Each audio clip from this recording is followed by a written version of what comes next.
Bienvenue dans cette nouvelle vidéo. Aujourd'hui, on va parler du staking, comment staker ces crypto-monnaies et gagner des intérêts dessus. Donc avant de commencer la vidéo, n'oubliez pas de laisser un petit like et de vous abonner, ça fait toujours plaisir.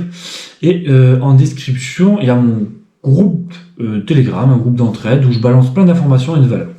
Donc n'hésitez pas à y faire un tour. Et sur ce, on va commencer la vidéo sur le staking. Donc, pour expliquer de manière concise le staking c'est comme placer tes cryptos à la banque pour sécuriser un réseau et recevoir des intérêts en récompense. Si on peut donner un exemple, en gros, t'imagines que tu déposes tes 100 € en crypto pour aider un réseau, une blockchain en l'occurrence, et en échange, tu vas gagner entre 5 et 10% par an.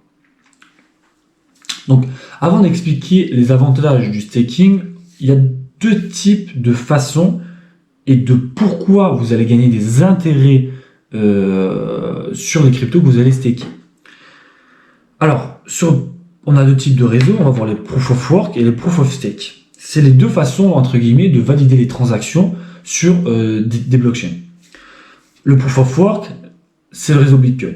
De façon simple, pour valider les transactions, vous allez devoir acheter des mineurs de Bitcoin qui vont, des mineurs en l'occurrence, qui vont permettre d'avoir la puissance de calcul de valider les transactions pour sécuriser la blockchain. De façon simple, c'est ça. Le Proof of Stake, c'est différent. En gros, vous allez mettre en jeu, et le mot en jeu est bien important de le souligner pour après quand on va parler des risques, en jeu, par exemple sur la blockchain Ethereum, vos Ethers. Donc en l'occurrence, il faut 32 Ethers pour sécuriser un nœud, pour valider les transactions. Donc vous allez mettre en jeu vos 32 Ethers pour valider et staker et valider les transactions. Ce qui fait en l'occurrence qui demande plus de facilité parce que vous n'avez pas besoin d'acheter des mineurs de Bitcoin et c'est plus écologique entre guillemets, même si l'écologie pour ça va, ça se consomme pas trop. Donc maintenant on va parler des avantages. Les avantages ils sont simples. Pourquoi vous allez faire du staking?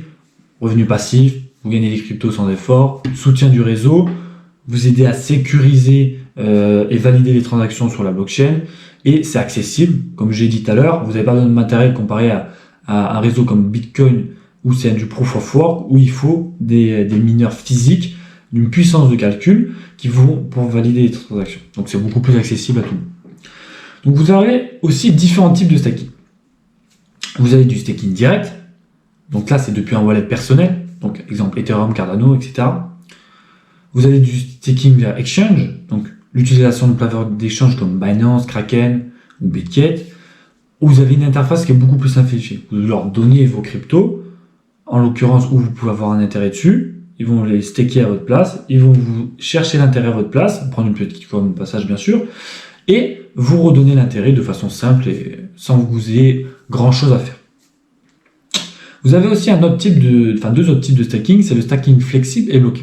Staking flexible, d'où son nom, vous stakez vos cryptos, vous pouvez les retirer à tout moment. Le staking, et vous avez un intérêt beaucoup moins élevé que par rapport au staking bloqué. Là, vous immobilisez vos crypto-monnaies pour une durée prédéterminée et vous aurez un rendement bien plus élevé par rapport à du staking flexible. Cependant, si vous les immobilisez 30 jours, 6 mois, 2 mois, 1 an, vous ne pourrez les retirer et les récupérer pour les revendre ou quoi, que lorsque la durée auquel vous avez prédéterminé pour staker vos cryptos sera terminée, en l'occurrence. Donc maintenant, on va parler de ce pourquoi en vrai je fais cette vidéo, et même si des gens m'ont demandé de la faire, ce pourquoi je vais la faire, c'est parce qu'on va parler des risques à connaître avant de staker. Pour moi, il y a beaucoup de risques et il faut les savoir par rapport aux rewards que vous pouvez gagner, qui sont de l'ordre de 3,70 sur Ethereum et ça peut monter à 7 sur Solana, sur la blockchain Solana, ce qui n'est pas tellement élevé par rapport aux risques que vous pouvez avoir. Mais on va voir comment on peut gérer ces risques. Donc, vous avez différents risques à connaître avant de les staker, ces cryptos. Vous avez ce qu'on appelle le slashing. Le slashing, on va appeler, c'est des pénalités. Donc, ces pénalités, en gros, c'est que si un validateur fait une erreur, donc quand vous allez déléguer vos crypto-monnaies, en l'occurrence la plupart du temps, enfin, lorsqu'un validateur, même si c'est vous qui le créez, ce validateur, en mettant des 32 Ethers par exemple sur la blockchain Ethereum, si vous s'il fait une erreur, ce validateur, donc il va valider des transactions frauduleuses ou etc., ben, il y a une partie de ces cryptos stakés qui peut être détruite, voire la totalité. Donc c'est pour ça qu'il faut bien choisir les validateurs avec un bon historique pour ne pas avoir ces pénalités. Lorsque vous allez staker vos crypto-monnaies, on va vous proposer de choisir plusieurs validateurs, il y en a n'importe. Vous avez par exemple Meria, qui est la blockchain l'entreprise de hasher qui peut valider vos transactions à votre place. Et il faut regarder les historiques. Il faut regarder les historiques, les mieux, les si, les mi. Donc ça, c'est un travail à faire, bien sûr. Après, il y a la fiabilité du validateur. Donc si le validateur est mal configuré, ou hors ligne, tu peux perdre une partie de tes récompenses. Ça rejoint un peu le slashing. C'est des pénalités, en gros. Donc en gros, il faut vérifier les stats du validateur avant de les déléguer. Par exemple, vous pouvez aller sur les sites comme Staking Reward, où vous allez avoir toutes les stats des validateurs, des différents validateurs, avec l'historique, etc. Où vous pouvez prendre la décision du meilleur validateur, qui a le meilleur historique. Voilà, tout simplement. Donc ça, c'est un peu la partie pénalité. Il faut comprendre que lorsque vous stakez vos crypto-monnaies, que vous les déléguez à des validateurs, qui vont les valider à votre place pour récupérer les intérêts et vous les reverser à vous, s'ils ne font pas bien leur boulot, donc ils vérifient des transactions qui sont frauduleuses, etc., le réseau va les pénaliser et va leur enlever, le faire perdre la totalité ou une partie, en fonction de la blockchain, de leur crypto, pour les pénaliser. Donc après, vous avez un troisième risque qui est quand même pas mal important, c'est le blocage des fonds. Donc comme on l'a expliqué tout à l'heure, vous pouvez bloquer vos fonds pour une certaine période. 30 jours, 1 mois, 6 mois, 1 an, ça varie en fonction des blockchains et de ce qu'on vous propose. Donc c'est bien parce que plus vous bloquez dans le temps et plus vous avez un intérêt qui est plus élevé, mais si un jour on est en bear market, imaginons tout se casse la gueule, il y a tout le temps des corrections, le marché n'est pas cyclique et n'est pas une courbe qui monte tout le temps, il a des corrections, des bear market, des phases d'euphorie et des phases de dépression. Imaginons que vous stakez du Solana et qu'il se casse la gueule et que vous voulez le vendre, vous ne pourrez pas le vendre parce que vous avez choisi par exemple de le stacker 1 an, il vous reste encore 4 mois. Donc tant que vous n'avez pas fini le déblocage de ces fonds, ce que vous avez prédéterminé avant de staker ces cryptos, elles resteront bloquées tant que et vous ne pourrez les vendre. Bien sûr. Donc il faut privilégier peut-être le stacking flexible. Si vous voulez rester plus liquide, ça dépend de vos stratégies. Si vous voulez garder long terme, si par exemple vous voulez staker des Solana et que pendant 2 ans vous les bloquez, mais que votre stratégie c'est de le revendre en 10 ans et on verra quel prix ça vaut, entre guillemets, oui, bloquer 2 ans c'est pas déconnant. Dans la même idée que le blocage des fonds, on a ce qu'on appelle aussi la volatilité des cryptos. Donc, en gros, c'est les récompenses en crypto que vous allez avoir qui peuvent être annulées si le prix chute fortement. Indirectement aussi, s'il va fortement à la hausse, vos intérêts seront démultipliés. Ce qui peut être intéressant aussi. Donc, c'est à prendre en compte.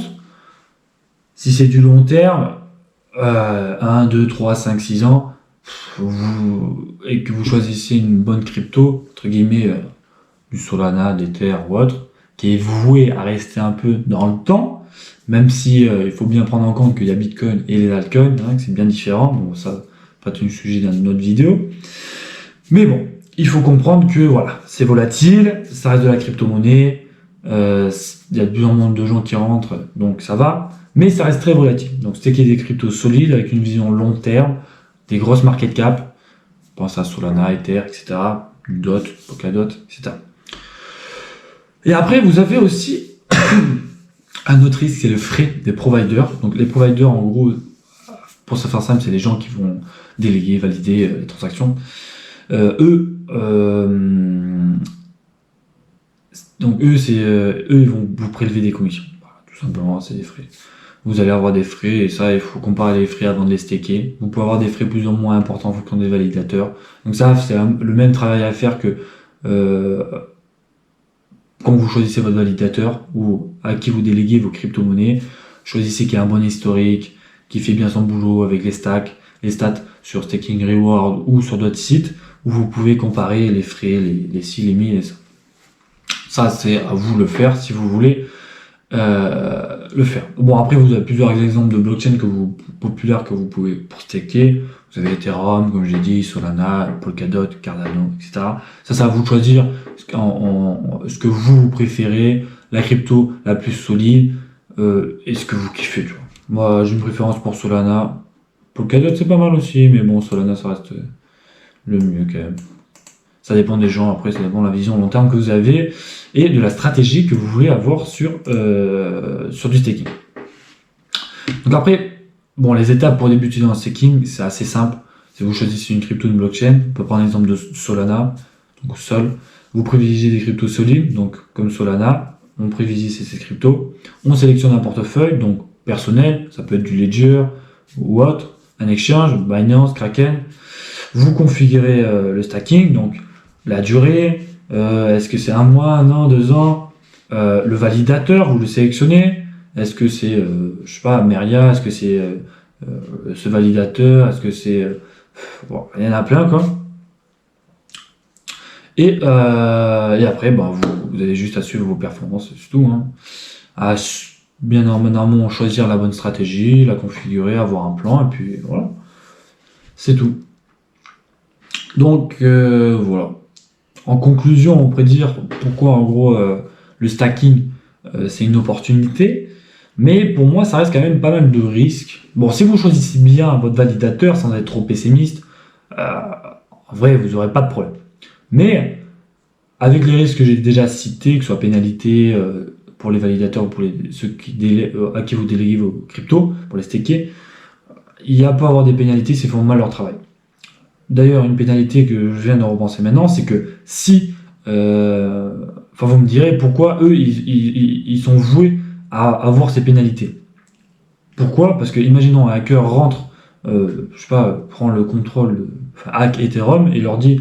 hack un validateur, pardon, excusez-moi, hack un validateur et leur dit, ok, vous avez 1 milliard en gestion en crypto, si vous me donnez pas tant, moi je fais des fausses transactions de tous les validateurs. Donc, du coup, en gros, tous les validateurs vont être pénalisés par la blockchain et les gens vont perdre leur fonds. Enfin, vont perdre leur fonds, oui, parce que le validateur ne peut plus valider les transactions. Et donc le réseau le pénalise. Donc ça peut être un exemple, par exemple, de pourquoi ceux à qui vous déléguez vos cryptos et qui vont les valider, pourquoi ils perdraient leurs fonds, ils ont intérêt à perdre leurs fonds. Non pas parce qu'ils ont envie, mais parce qu'il peut y avoir des hackers, il peut y avoir plein d'autres façons, ou que des fois, ça peut arriver une erreur ou un truc comme ça. Enfin voilà. Donc ça c'est un risque que j'ai oublié de rappeler, enfin plus un cas concret on va dire. Donc pour résumer les bénéfices, le stacking, c'est une façon intelligente de faire travailler ses cryptos, tout en soutenant la blockchain ou le réseau que vous kiffez ou que vous aimez, mais il y a pas mal de risques à comparer en fonction de votre stratégie, de ce en quoi vous êtes attiré, entre guillemets, les intérêts, tout ça. Vous n'allez pas avoir des intérêts de malade, mais bon, c'est toujours intéressant. Choisissez bien votre validateur, choisissez bien tout ça. Soyez conscient des risques que ça peut apprendre. Ne bloquez pas vos cryptos long terme si vous avez une vision court terme, et inversement, si vous avez une vision long terme, peut-être ce serait intéressant de les bloquer un peu plus longtemps pour avoir meilleur intérêt. Et après, bon, volatilité, tout ça. En tout cas, tout ce que j'ai dit. Donc ça reste intelligent pour faire travailler ces cryptos, mais il y a des risques, il faut les comprendre, il faut les analyser et avoir un plan, une stratégie pour bien optimiser tout ça. Donc sur ce, n'oubliez pas de vous abonner, lâcher un petit like et en bio, il y a un petit groupe Telegram, un groupe d'entraide où voilà, je balance des infos, de la valeur, etc. Tout ça, n'hésitez pas à y faire un tour. Et sur ce, ciao.